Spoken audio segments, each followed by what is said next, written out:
देखिए, the ways shown is pulled towards left with an acceleration of 1.5 g। तो आपको m1 का acceleration बताना है कितना होगा। 1.5 गुना जी के एक्सेलरेशन से ज्यादा एक्सेलरेशन से वेज को खींचा गया, फ्रिक्शन कहीं भी नहीं।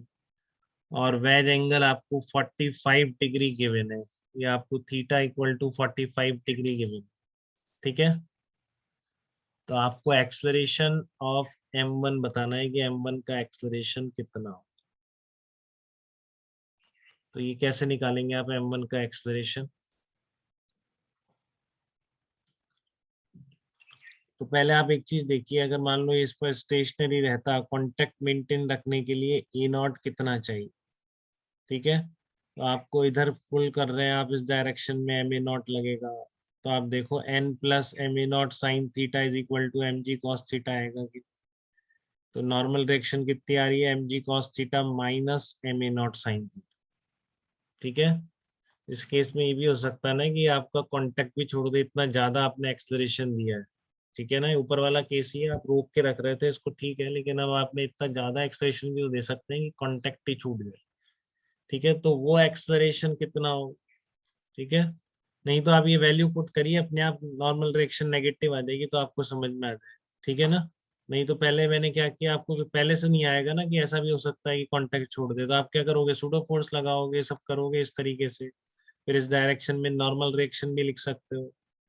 ठीक है, तो आप नॉर्मल रिएक्शन अपने आप ही आपकी क्या आ जाएगी, नेगेटिव आ जाएगी, क्योंकि देखो normal reaction greater than equal to zero होने की क्या कंडीशन है, ये आ रही है नॉर्मल रिएक्शन, ये सब निकाल पा रहे हैं। एम ए नॉट का एक कंपोनेंट एम ए नॉट साइन थीटा, एम जी कॉस थीटा, इस डायरेक्शन में फोर्स बैलेंसिंग, तो N plus M A naught sine theta is equal to M ji cos theta. तो नॉर्मल फोर्स कितना आ गया, इसको उधर ले जाओ, एम जी कॉस थीटा माइनस एम ए नॉट साइन थीटा निकल के आ गया नॉर्मल रिएक्शन। अब आप कह रहे हो normal reaction greater than equal to zero होना चाहिए यहाँ पर कांटेक्ट मेंटेन करने के लिए।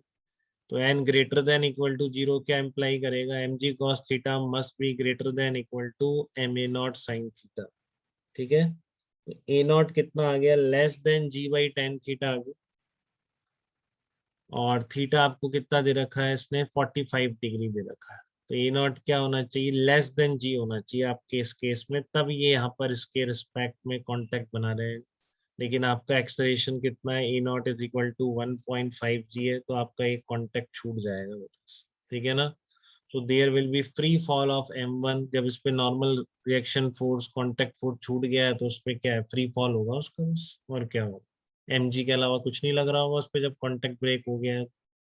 ठीक है, क्लियर है कैसे देखा, कांटेक्ट बनाए रखने के लिए normal greater than equal to zero होना चाहिए, तो उससे आपका एक्सेलरेशन लेस देन जी निकल के आ रहा है, बट आपका एक्चुअल में कितना है, 1.5 जी है। तो ये कांटेक्ट नहीं होगा, फ्री फॉल होगा, फ्री फॉल का एक्सेलरेशन कितना होता है, जी होता है। तो आंसर कितना होगा इसका, 10 मीटर पर सेकेंड स्क्वायर।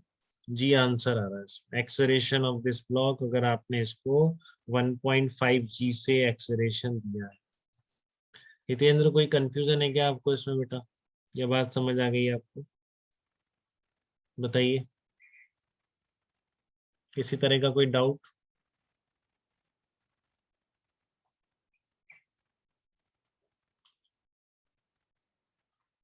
कहाँ गए हितेंद्र, आवाज आ रही है आपको कि नहीं आ रही बेटा। अमन आप बताइए, क्लियर है आपको। Yes sir, yes sir. Okay, okay Hitendra, आ गया मैसेज आपको। तो नेक्स्ट प्रॉब्लम पे चल रहे हैं।